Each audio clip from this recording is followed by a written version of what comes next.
बहुत दूर एक घने जंगल में कड़ाके की ठंड पड़ रही थी। चारों तरफ बर्फ ही बर्फ थी। पेड़ सफेद बर्फ से ढके हुए थे और ठंडी हवा तेजी से चल रही थी। रात इतनी ठंडी थी कि जंगल के जानवर भी अपने अपने ठिकानों में छिप गए थे। उसी जंगल में एक बंदर रहता था। उस बंदर के साथ उसका एक छोटा सा बच्चा भी था। बच्चा अभी बहुत छोटा था और ठंड को सह नहीं पा रहा था। बंदर अपने बच्चे को अपने सीने से लगाकर उसे गर्म रखने की कोशिश कर रहा था। बंदर धीरे धीरे बर्फ में चलते हुए जंगल के किनारे तक आ गया। वहां उसे एक छोटी सी लकड़ी की झोपड़ी दिखाई दी। झोपड़ी के अंदर से हल्की पीली रोशनी आ रही थी और चिमनी से धुआं निकल रहा था। इसका मतलब था कि अंदर कोई रहता है। झोपड़ी के अंदर एक बूढ़ी दादी रहती थी। दादी के साथ एक छोटी सी लोमड़ी भी रहती थी जो उनकी दोस्त बन गई थी। दादी आग के पास बैठकर अपने हाथ सेक रही थी, जबकि लोमड़ी खिड़की के पास बैठी बाहर देख रही थी। अचानक लोमड़ी ने खिड़की से बाहर देखा। उसने देखा कि बर्फ में एक बंदर अपने छोटे बच्चे को पकड़े हुए खड़ा है। बंदर बहुत थका हुआ और परेशान लग रहा था। लोमड़ी तुरंत दादी के पास गई और उन्हें इशारा करके खिड़की के पास बुलाया।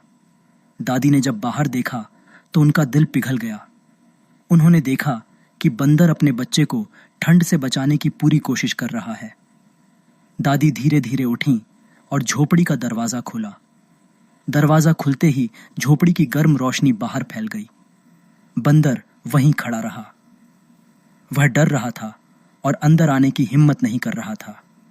दादी समझ गईं कि बंदर डर रहा है, इसलिए उन्होंने झोपड़ी के बाहर ही थोड़ा खाना रख दिया। बंदर धीरे धीरे आगे आया। उसने पहले अपने छोटे बच्चे को खाना खिलाया और फिर खुद खाया। यह देखकर दादी बहुत खुश हुई। उन्होंने झोपड़ी के बाहर ही एक सूखी और सुरक्षित जगह बना दी ताकि बंदर और उसका बच्चा आराम कर सकें। लोमड़ी भी उनके पास आकर बैठ गई। धीरे धीरे रात शांत हो गई। बर्फ धीरे धीरे गिरती रही, लेकिन अब बंदर और उसका बच्चा सुरक्षित थे। सुबह जब सूरज निकला तो पूरा जंगल सुनहरी रोशनी में चमकने लगा। बंदर ने दादी की तरफ देखा, जैसे वह उन्हें धन्यवाद कह रहा हो। फिर वह अपने बच्चे को लेकर धीरे धीरे जंगल की ओर वापस चला गया। लेकिन उस दिन के बाद बंदर अक्सर उस झोपड़ी के पास आने लगा।